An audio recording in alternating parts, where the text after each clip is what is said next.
నకిలీ తొలి వెలుగు చక్కర్లో పడొద్దు, అసలైన తొలి వెలుగును ఫాలో అవ్వండి. నమస్తే. తెలంగాణ రాష్ట్రంలో ఎంపీ ఎలక్షన్స్ అలజడి ఒకవైపు కొనసాగుతూ ఉంటే మరొక వైపు 17 ఎంపీ స్థానాల్లో పోలింగ్తో పాటుగా కంటోన్మెంట్ అసెంబ్లీ నియోజకవర్గానికి కూడా పోలింగ్ అయితే జరగనుంది. రెండు పోలింగులు కూడా మే 13వ తారీఖున జరగనున్నటువంటి పరిస్థితి. ఇక మే 13న జరిగేటువంటి ఆ పోలింగ్లో ఖచ్చితంగా అదృష్టాన్ని పరీక్షించుకోవడానికి అన్ని పార్టీలు అయితే పోటీ పడుతున్నటువంటి పరిస్థితి. మనతో పాటుగా కాంగ్రెస్ పార్టీ అభ్యర్థి కంటోన్మెంట్ నుంచి అభ్యర్థిత్వం వహిస్తున్నటువంటి శ్రీ గణేష్ మనతో పాటుగా ఉన్నారు. అసలు ఎలాంటి ప్రచారం కొనసాగుతూ ఉంది?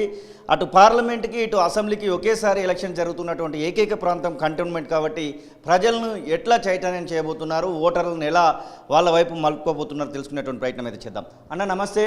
ఎట్లా అనిపిస్తుంది కాంగ్రెస్ పార్టీలోకి 2018లో ఏ పార్టీ నుంచి అయితే పోటీ చేశారో ఇప్పుడు అదే పార్టీ నుంచి మళ్ళీ బీఫామ్ మీకు అందుకోబోతున్నారు, ఎప్పుడు ఎట్లా ఉండబోతుంది అనుకుంటున్నారు? అలాగే ప్రచారం ఎట్లా కొనసాగుతూ ఉంది?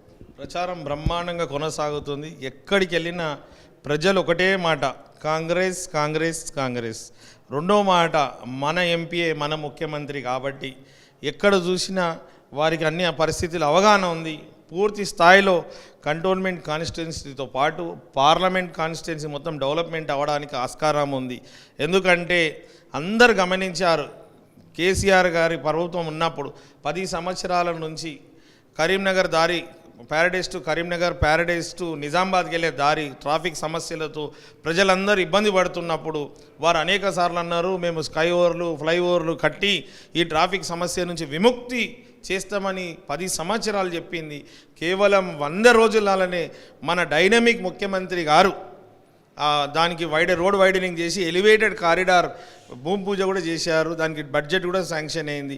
అంత గొప్ప నాయకులు, అంత అనుభవం ఉన్న వ్యక్తి కాబట్టి మన ప్రాంత ప్రజల మీద కూడా వారికి విపరీతమైన ప్రేమ. ఎందుకంటే వారు ఆపదలు ఉన్నప్పుడు మల్కాజ్గిరి పార్లమెంటులో ఉన్న ఓటర్లందరూ వారిని ఆదుకున్నారని వారు పదే పదే చెప్తూ అత్యంత ప్రేమ మన పట్లనే ఉంది. కాబట్టి ఈరోజు కూడా నన్ను పిలిచి అవకాశం కల్పించిన ముఖ్య కారణం, గత 15 సంవత్సరాల నుంచి సామాజిక సేవలతో పాటు అవసరం ఉన్నప్పుడంతా ప్రజల పక్షంలో నిలబడి పోరాటం చేశాం.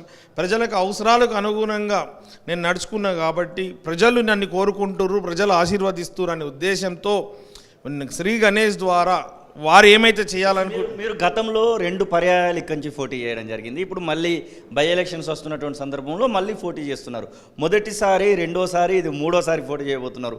ఈసారి విజయం పక్కా అనేటువంటి సూచనలు ఏమైనా ప్రజల నుంచి కనబడుతున్నాయా? బ్రహ్మాండంగా కనిపిస్తుంది. నా 15 సంవత్సరాల పనితో పాటు ముఖ్యమంత్రి గారి పనితోటి కూడా, ముఖ్యమంత్రి గారు ఏదైతే 6 గ్యారెంటీలు హామీ ఇచ్చారో 6 గ్యారెంటీలు కూడా చాలా మట్టుకు అమలైనవి. ఎలక్షన్ కోడ్ ద్వారా 1-2 అయిపోయింది. ఎలక్షన్ తర్వాత ఇమీడియట్గా అది కూడా అమలు చేస్తారు. కాబట్టి ఇచ్చిన హామీలు నెరవేర్చినందుకు కాంగ్రెస్ ప్రభుత్వం మీద, శ్రీ గణేష్ మీద వారికి పూర్తి నమ్మకం ఉంది. ఈ కాంగ్రెస్ తోటి డెవలప్మెంట్ అయిన ఉద్దేశంతో పూర్తి స్థాయిలో ప్రజలందరూ బ్రహ్మరథం పట్టి ఆశీర్వాదం ఇస్తున్నారు. గత ఎలక్షన్స్లో మీకు అపోనెంట్గా పోటీ చేసినటువంటి వ్యక్తి కాంగ్రెస్ పార్టీ నుంచి గద్దర్ కూతురుగా, గద్దరు వారసురాలుగా వచ్చినటువంటి వెన్నెల పోటీ చేయడం జరిగింది. వెన్నెల ఇప్పుడు మీకు ఎలాంటి సపోర్ట్ అందిస్తూ ఉంది? వెన్నెలకు మీరు ఎలాంటి సహాయాన్ని కోరుతూ ఉన్నారు? అసలు వెన్నెల గారికి కూడా గత ఎలక్షన్లో పోటీ చేసిన అనుభవం, వారికి కూడా చాలామంది పరిచయాలు ఉన్నాయి. అందులో భాగంగానే రెగ్యులర్గా మాతోటి ప్రచారంలో పాల్గొంటున్నారు, మాకు సహాయ సహకారాలు అందిస్తున్నారు. మరీ ముఖ్యంగా మేము ఒక 6 మెన్ కమిటీ పార్టీ చేసింది. 6 మెన్ కూడా హెడ్ వారే.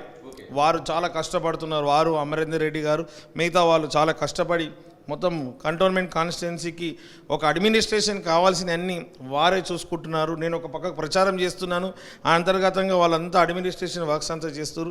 వాళ్ళ సహకారంతో నేను ప్రశాంతంగా పనిచేయగలుగుతున్నా. ఇంత ముందు కూడా అలానే ఉండాలని కోరుకుంటున్నాను. మీరు కండువా కప్పుకునేటువంటి సమయంలో మీ పక్కన మైనంపల్లి హనుమంతరావు కనబడుతున్నటువంటి ఫోటోలు కూడా చెక్కలు కొడతా ఉన్నాయి. మైనంపల్లి హనుమంతరావు సపోర్ట్ ఎలా ఉంది? కంటోన్మెంట్కి పక్కనే ఉన్నటువంటి మల్కాజ్గిరితో సంబంధాలు చాలా ఎక్కువ కనబడతా ఉంటాయి. ఎలాంటి సపోర్ట్ లభిస్తూ ఉంది మైనంపల్లి హనుమంతరావు కానివ్వండి, ఇప్పుడు పట్నం మహేందర్ రెడ్డి, పట్నం సునీత మహేందర్ రెడ్డి నుంచి కానివ్వండి, ఎలాంటి సహాయ సహకారాలు అంతా ఉన్నాయి? మైనంపల్లి హనుమంతన్న గారు డైనమిక్ లీడర్. వారిది ఇక్కడ కంటోన్మెంట్లో టోల్ ట్యాక్సులు కూడా ఉండే, వారి స్టాఫ్ ఇక్కడ చాలామంది ఉండే. అదే కాకుండా వారి ఫాలోవర్స్ కూడా చాలామంది ఉన్నారు, వారి అభిమానులు చాలామంది ఉన్నారు. కాబట్టి అవన్నీ ఇప్పుడు ఈరోజు చాలామంది జాయిన్ అవ్వడం కూడా కారణం వారే అందరి దగ్గరతో మాట్లాడుతున్నారు. వారితోటి నమ్మకంతో కూడా ఈరోజు కాంగ్రెస్ పార్టీలో చాలామంది జాయిన్ అవుతారు. జాయినింగ్లో ప్రధాన పాత్ర మైనంపల్లి హనుమంతన్న గారిది. వారు కూడా అందరితో మాట్లాడి పార్టీకి బాగా హెల్ప్ చేస్తున్నారు. వారి ద్వారా కూడా చాలా మట్టుకు ఓట్లు పెరుగుతాయి, ఇంకా పార్టీ బలోపేతం అవుతుంది. ఇంకా ముందుకెళ్తే మీకు ఎంపీ ఎలక్షన్స్ అలాగే అసెంబ్లీ రెండు ఓట్లను ఇక్కడ ఉన్నటువంటి ఓటర్లు వేయాల్సినటువంటి పరిస్థితి ఉంది. ఒక రకంగా డైవర్షన్ జరగచ్చేమో, మరి బీజేపీకి ఒక ఓటు కాంగ్రెస్కి ఒక ఓటు వేయకుంటుంటే ఎట్లా, రెండు కాంగ్రెస్కి వస్తే ఎట్లా, ఇట్లాంటి కొన్ని సందిగ్ధమైనటువంటి వాతావరణం ఈ నియోజకవర్గంలో కనబడుతూ ఉంది. ముఖ్యంగా మీరు అసెంబ్లీ కోసమే మీ యొక్క ప్లాన్ నడుస్తూ ఉందా, లేకపోతే పార్లమెంట్తో పాటుగా అసెంబ్లీ కూడా మీ యొక్క ప్లాన్ నడుస్తూ ఉందా? ఇద్దరు గెలవడం చాలా అవసరం. ప్రజలందరూ చాలా తెలివిపరులు. వాళ్ళు కన్ఫ్యూషన్ గారు ఇద్దరికి కూడా ఓటేసి కాంగ్రెస్ పార్టీని అత్యధిక మెజారిటీతో గెలిపిస్తారని మేము ఆశిస్తున్నాం. మాకు పూర్తి నమ్మకం ఉంది. ఎందుకంటే ప్రజల మధ్యలోనే గత 15 సంవత్సరాల నుంచి నేను ఏదో ఒక సేవలు చేస్తూ వాళ్ళ ఇంట్లో ఫంక్షన్లు కావచ్చు, వాళ్ళ బస్తీల సమస్యలు కావచ్చు, వాళ్ళ ఇంట్లో ఒక సభ్యునులుగానే ఉన్నా కాబట్టి మా గణేష్ మా కాంగ్రెస్ అనే ఉద్దేశంతో, మా సునీతమ్మ అనే ఉద్దేశంతో ఇద్దరికి కూడా కాంగ్రెస్కే ఓటేస్తారు. కన్ఫ్యూషన్ ఎలాంటిది లేదు. మా వాళ్ళు చాలా చైతన్యపరులు, చాలా తెలివిపరులు మా కంటోన్మెంట్ ప్రజలు. ఎవరికి ఓటేస్తే మన కంటోన్మెంట్ అభివృద్ధి అవుతుంది, ఎవరికి ఓటేస్తే పార్లమెంట్ కాన్స్టిట్యున్సీ డెవలప్మెంట్ అవుతుంది అని వాళ్ళకి బాగా తెలుసు. కాంగ్రెస్ ప్రభుత్వం ఉంది, కేంద్రంలో కూడా కాంగ్రెసే వస్తుంది. ఎంపీ గారు వస్తే ఎంపీ గారి నిధులతోటి కూడా చాలా మటుకు పనులు అవుతాయి కాబట్టి ఇద్దరికి కాంగ్రెస్కే ఓటేస్తారు. వేరే వాళ్ళకి ఎవరికి అవకాశం కూడా లేదు. ఈ లాస్యనందిత మృతి తర్వాత వస్తున్నటువంటి ఈ యొక్క బైపోల్స్లో లాస్యనందిత సోదరికే మరొక అవకాశాన్ని ఇచ్చినటువంటి సందర్భం అయితే కనబడుతూ ఉంది. అసలు నివేదిత వైపుగా అంటే సాయన్న తర్వాత లాస్యనందిత, ఆ తర్వాత ఇప్పుడు నివేదితకు సంబంధించినటువంటి పోటీ కనబడుతూ ఉంది. మరొక వైపు బీజేపీ నుంచి తిలక్ అనేటువంటి అభ్యర్థిత్వాన్ని తీసుకొచ్చినటువంటి తిలక్ని కేవలం మీ సామాజిక వర్గం అనేటువంటి కారణంతో తీసుకొచ్చారు అనుకోవచ్చా? ఇప్పుడు వారికి ఇక్కడ బౌండరీస్ తెలియదు ఎవరికి, బీజేపీ క్యాండిడేట్కి. వీళ్ళు వచ్చి మళ్ళీ బలిక బక్రా చేయడానికి తీసుకొచ్చారు. ఏదో ఒక సామాజిక వర్గానికి ఇచ్చిరని చెప్పుకోవడం తప్పితే కంటోన్మెంట్ కాన్స్టిట్యున్సీకి అభివృద్ధి చేసే వ్యక్తికి, ఇక్కడ ప్రాంతంలో తిరిగిన వ్యక్తికి, పార్టీకి పనిచేసిన వాళ్ళకి ఇచ్చింది కాదు. వాళ్ళకి ఏదో కోటాలో ఇచ్చిన టికెటే కాబట్టి ఆయనతోటి ఏం ప్రభావం ఉండదు. ఇక్కడ అందరూ వాడుకునే వాళ్ళు ఎక్కువ మంది బీజేపీ వాళ్ళు, పాపం అమాయకులు. బీజేపీ పార్టీ శ్రేణులు పార్టీకి పనిచేస్తున్నారు అనుకుంటారు, కానీ కొంతమంది వ్యక్తులకు పనిచేస్తారు. అక్కడ బీజేపీ బీఆర్ఎస్ అంతర్గతంగా కుమ్మక్కై వాళ్ళు ఒకటే, కానీ ఇక్కడ వీళ్ళని కన్ఫ్యూజ్ చేసి పాపం కార్యకర్తలను వాడుకుంటారు. దయచేసి నేను కార్యకర్తలను కోరుతున్నాను, మీరు ఇప్పుడన్నా మేల్కోండి. ప్రజలకు మంచి చేయాలంటే కాంగ్రెస్ పార్టీలో జాయిన్ అయ్యి కాంగ్రెస్ పార్టీకి పనిచేయండి. చెప్పిన సిస్టమేటిక్ ఉన్న పార్టీ, పేదల పార్టీ, మాటకు కట్టుబడి ఉన్న పార్టీ కాంగ్రెస్ పార్టీ. మీరు బీజేపీ పార్టీ నుంచి కూడా పోటీ చేసినటువంటి సందర్భం ఉంది గతంలో. ఆ పోటీ చేసినటువంటి సందర్భానికి ఇప్పుడు కాంగ్రెస్ పార్టీలో పోటీ చేసినటువంటి సందర్భం, పార్టీ సపోర్ట్ పరంగా చూసుకుంటే ఏ పార్టీ బెటర్గా అనిపిస్తూ ఉంది? అసలు నేను పుట్టినప్పటి నుంచి మా అమ్మ నాన్న మా తాతల నుంచి కాంగ్రెస్ పార్టీ. కాకపోతే కొన్ని పరిస్థితుల వల్ల పార్టీ మారాల్సి వచ్చింది. నేను చాలా సంతోషంగా ఉన్నా తిరిగి మా ఇంటికి వచ్చినందుకు. ఎందుకంటే కాంగ్రెస్ పార్టీతోటే డెవలప్మెంట్ అవుతుంది, స్వేచ్ఛ ఉంటుంది, అందరి గురించి ఆలోచించే పార్టీ కాంగ్రెస్ పార్టీ. పేదలకి డెవలప్మెంట్ కావడానికి, పేదరిక నిర్మూలనకు కూడా కాంగ్రెస్ పార్టీ పెద్దపీఠం వేస్తుంది. ఇలా మహిళలకు కూడా పెద్దపీఠం వేసింది. మహిళలకు ఉచితంగా బస్సు ప్రయాణం కావచ్చు, 200 యూనిట్లు కావచ్చు, 500కే సిలిండరే కావచ్చు. ఇప్పుడు రాజీవ్ ఆరోగ్యశ్రీ పథకం కింద 10 లక్షలు కూడా ఎవరికైనా అనారోగ్యం అయితే ఖర్చులు ఇచ్చే పథకాలు ప్రతిదీ కూడా ఇప్పుడు మా ఎలక్షన్ కోడ్ తర్వాత 2500 రూపాయలు కూడా ప్రతి పేద మహిళలకు ఇవ్వడం. ఇంకా రైతు బంధు కావచ్చు, రైతులకు కావాల్సినది కూడా ప్రతిదీ కూడా మాట ఇచ్చింది. ప్లస్ మేనిఫెస్టో ఇచ్చే ముందే మన బడ్జెట్ ఎంత, మనకు లాభం ఎంత, అన్ని రెవెన్యూ ఎంత చెక్ చేసుకున్న తర్వాత మేనిఫెస్టో రిలీజ్ చేశారు.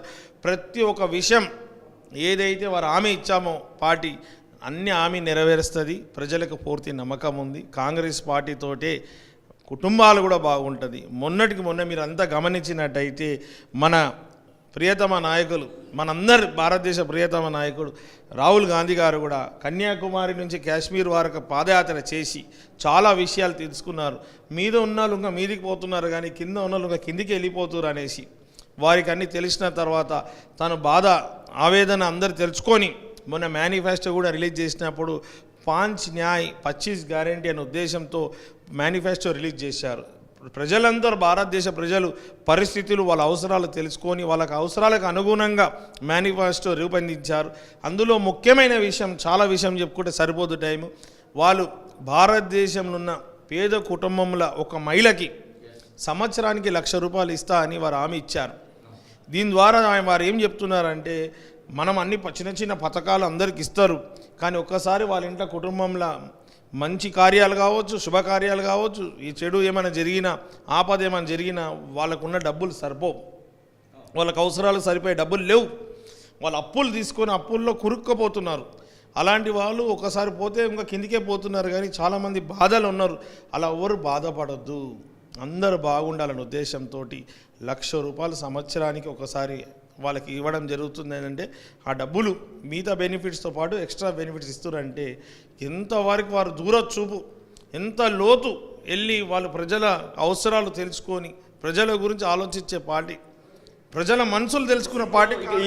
ఈ బీఆర్ఎస్ పార్టీకి సంబంధించినటువంటి లాస్యానందిత సోదరు ఎవరైతే ఉన్నారో, ఇంకా సాయన్నకు సంబంధించినటువంటి ప్రభావం ఈ కంటోన్మెంట్ నియోజకవర్గం పైన ఉందనుకోవచ్చా? మీరు తిరుగుతూ ఉంటే ఏమైనా అట్లాంటి సిమ్టమ్స్ ఏమైనా కనబడతా ఉన్నాయా? ప్రజలు అంత విషయాలు గమనిస్తున్నారు. ఒకటే దగ్గర ఉంటే ఒకటే ఆలోచన ఉంటుంది, అదే పరిస్థితి ఉంటుంది. మనలో ఒకడైన మన శ్రీ గణేష్కి ఈసారి అవకాశం ఇస్తే మనం బ్రహ్మాండంగా మనకు డెవలప్మెంట్ అవుతుంది, మన పిల్లల భవిష్యత్తు బాగుంటుంది, మన క్రీడాకారులు, మన స్పోర్ట్స్ ఎక్విప్మెంట్స్ వస్తుంది, స్పోర్ట్స్ స్టేడియంలు అవుతాయి, మహిళలందరూ మహిళా భవన్లు, మహిళా ట్రైనింగ్ సెంటర్లు వస్తుంది, మంచిగా డిస్పెన్సరీలు వస్తాయి, వాళ్ళకు అవసరాలు ఏమైతుందో అవన్నీ వస్తాయి. ఎన్నో సంవత్సరాల నుంచి మా పట్టాల సమస్య ఉంది, నీళ్ళ సమస్య ఉంది. ఈ సమస్యలన్నీ పరిష్కారం కావాలంటే మన కొడుకు, మన అన్న, మన తమ్ముడు, మన సోదరుడు అన్న ఉద్దేశంతో ఈరోజు నా కంటోన్మెంట్ కుటుంబం అంతా నా కుటుంబ సభ్యుడు గెలవాలని కోరుకుంటున్నారు. ఇదే సింపతి నడుస్తుంది ఈరోజు. ఇంకొక ఫైనల్ మాటకు వస్తే, కంటోన్మెంట్ నియోజకవర్గం ఒక డిఫరెంట్ నియోజకవర్గం కనబడతా ఉంటుంది. అసలు మిగిలినటువంటి 119 నియోజకవర్గాలు 118 ఒక రకంగా అయితే, ఒక కంటోన్మెంట్ను ఒక సపరేట్గా చూస్తూ ఉంటారు. ఇక్కడ స్టేట్ గవర్నమెంట్ ఆధిపత్యం చెలాయించే విధంగా ఏమైనా గవర్నమెంట్ ముందు పెట్టడానికి, నన్ను గెలిపిస్తే నేను చేయగలనని ఏమైనా ప్రజలకు హామీ ఇవ్వబోతున్నారా? ముందుగా నేను కూడా, నాకు చాలా ఇష్టమైనది, అందరికి ఇష్టమైన విషయం ఏంటంటే కంటోన్మెంట్ బోర్డుని మెర్జర్ చేయాలి. నేను మెర్జర్కి సానుకూలంగా ఉన్నాను. ఎందుకంటే ఒకళ్ళకి ఇల్లు కట్టుకోవాలంటే నానా బాధలు. కంటోన్మెంట్ కాన్స్టిట్యున్సీ వాళ్ళ ఎవరైనా ఇల్లు కట్టుకోవాలంటే పర్మిషన్స్కి చాలా రోజులు టైం పడుతుంది, చాలా ఇబ్బందులు అవుతాయి. ఇక్కడ 3.5% ఎక్స్ట్రా స్టాంప్స్ అండ్ డ్యూటీ. ఎవరైనా ఇల్లు కొనుక్కుంటే, ఫ్లాట్ కొనుక్కున్న, భూమి కొనుక్కుంటే 3.5% ట్యాక్స్ ఎక్కువ ఉంటుంది. ముఖ్యంగా ఇక్కడంతా సిస్టమ్ అంతా కంటోన్మెంట్ బోర్డులు ఉంటుంది. అదంతా కన్ఫ్యూషన్గా తయారు చేసిరు బోర్డు. అంటే ఆ కన్ఫ్యూషన్ ఏం కావాల్సిన అవసరం లేదు. గతంలో ఉన్న వాళ్ళకి సరిగ్గా చేయకుండా సాకులకు కారణమైంది కంటోన్మెంట్ బోర్డు. ఏ విధంగా అయితే జిహెచ్ఎంసీలో మున్సిపల్ ఆఫీస్ ఉంటుందో ఇక్కడ అడ్మినిస్ట్రేషన్ ఆఫీస్ కంటోన్మెంట్ బోర్డు. కాకపోతే దాని విధి విధానాలు దీని విధి విధానాలు వేరేలాగా ఉంటాయి. దానిలాగానే ఉండాలంటే మనకు మెర్జర్ అయితేనే ప్రజలందరూ సంతోషంగా ఉంటారు, వారి అవసరాలన్నీ దక్కుతాయి. అంతకన్నా ఎక్కువ విషయం, బోర్డు అయినా గ్రేటర్ హైదరాబాద్ మున్సిపల్ కార్పొరేషన్ అయినా కూడా మనకు నిధులు లేకుంటే ఏం చేయలేని పరిస్థితి.